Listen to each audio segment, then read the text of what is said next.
a second grade teacher in Texas, and I have a question about what my campus and district are telling us concerning student placement, LRE, and what is legal. My district uses a pathway type model, that's my word for it, where every student that qualifies for an IEP goes down the same path.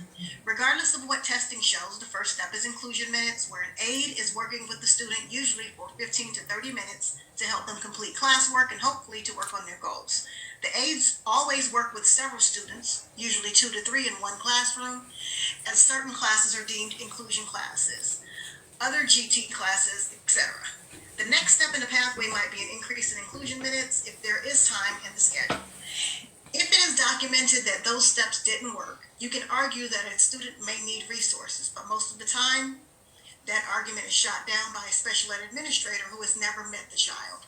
How is the same pathway to services appropriate for every child? How is that individualized anyway?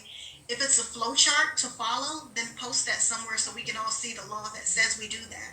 How can a cookie cutter approach be least restrictive for students who score vastly different on their cognitive tests and have different abilities and potential? Our district is being audited this year, so they are terribly afraid of doing anything that could be construed as against LRE. But how about not serving kids? How about improper placement? Please help me understand why we could be okay with that. Well, you know, we're probably neighbors. I could probably meet you behind Buc-ee's, and I personally will put my name on it and send it to the Texas Education Department to show them how inappropriate this is, whether they're being audited or not. Your name would never be disclosed. Our job is to make sure that things that are crippling teachers and breaking their hearts and stopping them from serving kids doesn't occur.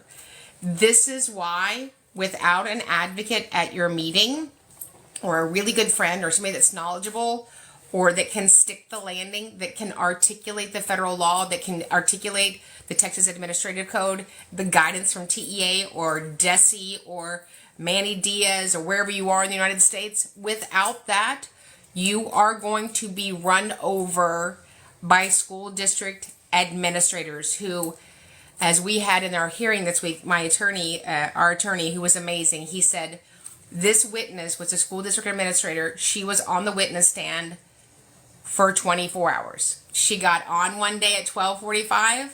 She was the only witness until 12:45 the next day. And you know what our attorney said? Have you ever taught the student? Mm-mm. Have you ever tested him? Mm-mm. Have you ever observed him? Yes, I have. When did you observe him? In 3rd grade. And he's in high school now, right? Okay, pass the witness. So you need to make sure that you are fully equipped to be an equal stakeholder as a parent.